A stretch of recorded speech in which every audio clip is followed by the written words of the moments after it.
दक्षिण पश्चिम से लेकर पश्चिम दिशा से पवन का दिशा है। इसके कारण मॉइस्चर इनकर्शन हो रहा है और मॉइस्चर कन्वर्जेंस के कारण ये दक्षिण गुजरात में हेवी रेनफॉल का वार्निंग दिया गया है। परंतु 24મી સપ્ટેમ્બરે एक मजबूत सिस्टम बंगाल उपसागर में बनता तेनी सीधी असर पूर्व मध्यप्रदेश और गुजरात पर थता तारीख 27 સપ્ટેમ્બર 28 સપ્ટેમ્બર थी 3 ઓક્ટોબર वच्चे गुजरातना भागों में भारी तेथी भारे वरसाद थवानी शक्यता रहे और हाजा गगड़ावी नाखे तेवी गर्जना पण थवानी शक्यता रहे। एटले जनधने लगभग 20 प्रपातथी काळजी राखवी इष्ट रहे। वरसाद अंगे जुए तो खास वरसाद लगभग दक्षिण गुजरातना भागों में भारे तेथी भारे वरसाद थवानी शक्यता रहे। सूरत भरूच वगैरह भागों में भारे तेथी भारे वरसाद थवानी शक्यता रहे। दक्षिण सौराष्ट्र भागों में भारे तेथी भारे वरसाद थवानी शक्यता रहे। जूनागढ़ भावनगर अमरेली वगैरह भागों में भारे वरसाद थवानी शक्यता रहे। तो गुजरातमांथी ચોમાસું વિદાય લેવાના કલાકો ગણાઈ રહ્યા છે અને જતા જતા મેઘરાજા જમાવટ કરી રહ્યા છે।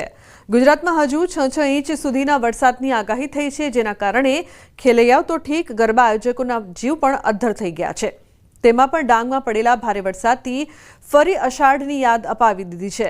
હવામાન વિભાગના મતે 28 તારીખ સુધી હળવાથી મધ્યમ વરસાદની આગાહી છે। तो अंबालालना मते 24 સપ્ટેમ્બરે बनशे वरसादी सिस्टम और ते बाद 26મી थी फरी अति भारे वरसादनो राउंड शरू थशे। आ तरफ आगाही वच्चे ચોમાસાની विदाय यथावत छे। पहला नोरते वरसीने मेघराजा पण शरममां मुकाया, कारण के खेलैयाओनो उत्साह एटलो हतो के तेओ चालू वरसादे पण माताजीना गरबे घूम्या।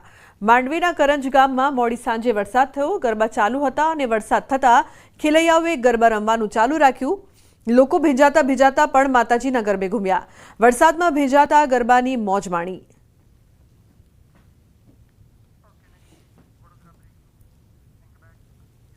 अन्य समाचार वडोदराथी युनाइटेड वे गरबामां प्रथम दिवसे ज विवाद। ग्राउंड पर गैरव्यवस्था सर्जाता विवाद थयो छे। खेलैयाओने सुविधाना नामे शून्य।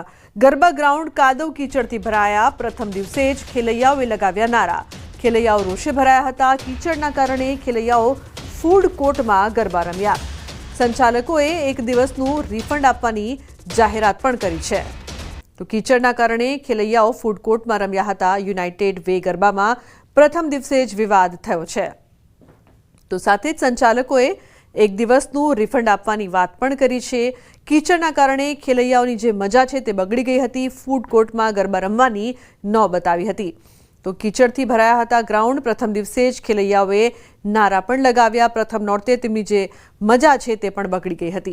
उल्लेखनीय छे के खेलैयाओ रोषे भराया हता, नारेबाजी करी हती अने ते बाद फूड कोर्टमां तेमने गरबा रमवा पड्या हता। जे बाद संचालकोए एक दिवसनुं रिफंड आपवानी वात करी छे, जाहेरात करी छे।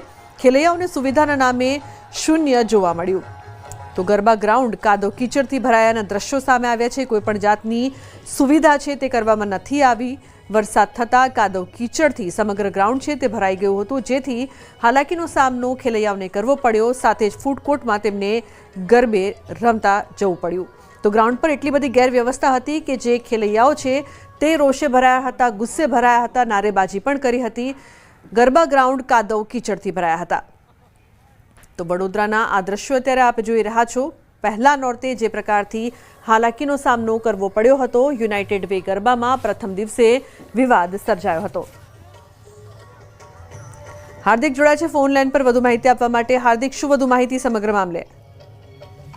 बिल्कुल थी जो युनाइटेड वे ની વાત કરવામાં આવે તો ગુજરાતના સૌથી મોટા ગરબા તરીકે પોતાની નામના ધરાવે છે, પરંતુ ગુજરાતના સૌથી વિવાદાસ્પદ ગરબા પણ આ જ છે। દર વર્ષે ખેલૈયાઓને કડવો અનુભવ થતો હોય છે, ત્યારે ગઈકાલે પણ પહેલો દિવસ હતો ત્યારે ખેલૈયાઓને કડવો અનુભવ થયો હતો। ખેલૈયાઓ જ્યારે ગ્રાઉન્ડ પર પહોંચ્યા ત્યારે ગ્રાઉન્ડ પર ચારે તરફ કિચનનું સામ્રાજ્ય હતું। ખેલૈયાઓએ મહા મુસીબતે ત્યાં ગરબા રમ્યા। કેન્ટીન એરિયા, કેફેટેરિયા એરિયા છે ત્યાં જઈને ગરબા રમ્યા। બાદમાં જે ખેલૈયાઓ છે તેમના દ્વારા ઉગ્ર રજૂઆત કરવામાં આવી હતી। અધવચ્ચેથી ગરબા જે છે તે બંધ કરવામાં હતા અને ગુજરાતના પ્રખ્યાત જે ગીત ભજનિક છે અતુલ પુરોહિતે તેમના દ્વારા લોકોને રિક્વેસ્ટ કરવામાં આવી હતી, પરંતુ જે ખેલૈયાઓ છે તેમને અતુલ પુરોહિતની વાત પણ સાંભળવાનું ટાળ્યું હતું। લુમના જી બિલકુલ હાર્દિક, આભાર સમગ્ર માહિતી બદલ। ગુજરાત મંત્રીમંડળના વિસ્તરણને લઈને સૌથી મોટા સમાચાર, સૂત્રોના હવાલેથી સૌથી મહત્વના સમાચાર. નવરાત્રી દરમિયાન જ થશે મંત્રીમંડળનું વિસ્તરણ. ગુજરાત મંત્રીમંડળનું વિસ્તરણ નિશ્ચિત. મુખ્યમંત્રી નવી યાદી સાથે દિલ્હી જવા રવાના થશે તેવી માહિતી પણ સૂત્રો દ્વારા મળી રહી છે. સવારે મહાત્મા મંદિરના કાર્યક્રમ બાદ મુખ્યમંત્રી ભૂપેન્દ્ર પટેલ દિલ્હી જશે. દિલ્હી બાદ મોડી રાત્રે મુખ્યમંત્રી ભૂપેન્દ્ર પટેલ પરત આવશે તેવી પણ સૂત્રો દ્વારા માહિતી મળી રહી છે. કોણ કપાશે ને કોણ ઉમેરાશે તે મુદ્દે હજુ પણ સસ્પેન્સ યથાવત છે. તો મંત્રીમંડળ વિસ્તરણની યાદી મુખ્યમંત્રી ભૂપેન્દ્ર પટેલે જ તૈયાર કરી છે તેવું પણ સૂત્રો કહી રહ્યા છે. મુખ્યમંત્રીએ તૈયાર કરેલી યાદી પર ફાઇનલ મોર દિલ્હીથી વાગશે. સંવાદદાતા ગીતા મહેતા જોડાયા છે ફોન લાઈન પર વધુ માહિતી આપવા માટે. ગીતા, જે પ્રકારથી નવરાત્રી દરમિયાન જ મંત્રીમંડળનું વિસ્તરણ થશે, શું વધુ માહિતી છે આ મામલે? જી, ઘણા સમયથી જેની ચર્ચાઓ હતી તે ફાઇનલી હવે થાય તેવી સંભાવનાઓ જણાઈ રહી છે. નવરાત્રી દરમિયાન મંત્રીમંડળનું વિસ્તરણ થાય તેવી એક શક્યતા એટલા માટે છે કે આજે મહાત્મા મંદિરમાં કેન્દ્રીય ગૃહપ્રધાન અમિત શાહની હાજરીમાં જે એક કાર્યક્રમ યોજાનાર છે તે કાર્યક્રમ બાદ સીએમ ભૂપેન્દ્ર પટેલ દિલ્હી જવા રવાના થશે અને મનાઈ રહ્યું છે કે એક યાદી તેઓ તૈયાર કરી છે જે મંત્રીમંડળ વિસ્તરણના લિસ્ટ છે અને લિસ્ટ સીએમ દ્વારા જ બનાવવામાં આવ્યું છે. એ લિસ્ટ સાથે તેઓ કેન્દ્રીય નેતૃત્વ સાથે ચર્ચા વિચારણા કરવા માટે આજે દિલ્હી રવાના થશે અને મોડી રાત સુધીમાં તેઓ પરત પણ આજે ને આજે ફરશે. ઘણા સમયથી ચર્ચા હતી કે મંત્રીમંડળ વિસ્તરણ થશે પરંતુ ક્યારે થશે, શું થશે એ વિશે ઘણું બધું અસમંજસ હતું. પરંતુ ફાઇનલી સૂત્રો દ્વારા મળી છે તે માહિતી મુજબ નવરાત્રી દરમિયાન અથવા તો દિવાળી અને નવરાત્રીની વચ્ચેના સમયગાળા દરમિયાન મંત્રીમંડળ વિસ્તરણ થઈ શકે છે. અને એક શક્યતા પહેલા એવી હતી કે ઉપરથી નામ આવશે, કેન્દ્રીય નેતૃત્વ તરફથી નામ આવશે અને એ જ નામો મંત્રીમંડળ વિસ્તરણમાં સામેલ હશે. પરંતુ સૂત્રો દ્વારા જે માહિતી મળી છે તે અનુસાર નવી જે યાદી છે તે સીએમ ભૂપેન્દ્ર પટેલે જ તૈયાર કરી છે. પરંતુ એ યાદીમાં કોણ સામેલ છે અને કોણ કટ ઓફ છે તે મુદ્દે હજુ પણ સસ્પેન્સ યથાવત છે એવું મનાઈ રહ્યું છે કે આજે કેન્દ્રીય નેતૃત્વ સાથે સીએમ ચર્ચા વિચારણા બાદ આગળની તેમની રણનીતિ જાહેર કરશે. જી બિલકુલ ગીતા, આભાર સમગ્ર માહિતી બદલ. અન્ય સમાચાર, સુરતથી એસટી બસ ચાલક આવ્યો વિવાદમાં. એસટી બસનો ચાલક સચિન ચૌધરીનો વિડીયો સામે આવ્યો છે. ચાલુ બસે મોબાઈલ પર વ્યસ્ત જોવા મળ્યો. તો બસ હંકારતા સમયે સતત મોબાઈલમાં વ્યસ્ત જોવા મળ્યો. પોતાની સાથે મુસાફરોના જીવ પણ જોખમમાં મૂક્યા. થોડા દિવસ પહેલા બારડોલીથી આંગણધરા બસનો ચાલક પોતાની મનમાનીથી મુસાફરોને બસ બગડી ગઈ હોવાનું બહાનું કાઢી અધવચ્ચે જ ઉતારી દીધા હતા. ડેપો મેનેજરને અનેક વખત ફરિયાદ કરવા છતાં પણ ડેપો મેનેજરે કોઈ કાર્યવાહી નહીં કરતા મુસાફરોમાં રોષ જોવા મળી રહ્યો છે. તો ચાલુ બસે મોબાઈલ પર વ્યસ્ત જોવા મળ્યો.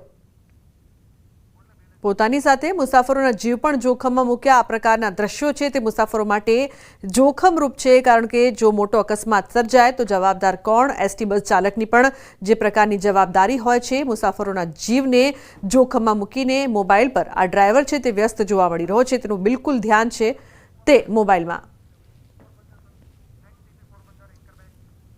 પોરબંદરમાં માલવાહક વાહનમાં ભીષણ આગ લાગવાની ઘટના. પોરબંદર ચોપાટી ખાલી કરાવવામાં આવી છે. શહેરીજનોને ચોપાટી ખાતેથી બહાર મોકલાયા છે. વહાણમાં ચોખા તથા ડીઝલના જથ્થાની સાથે ગેસ સિલિન્ડરો પણ હોવાનો ખતરો. આગને કારણે વહાણમાં રહેલ ગેસ સિલિન્ડર બ્લાસ્ટ થતા પણ જોવા મળ્યા.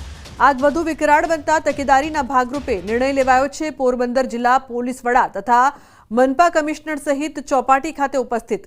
વહાણમાં ચોખા તથા ડીઝલનો મોટો જથ્થો હોવાથી કોઈ અકસ્માત ન સર્જાય તે માટે चौपाटी खाली करावाई है।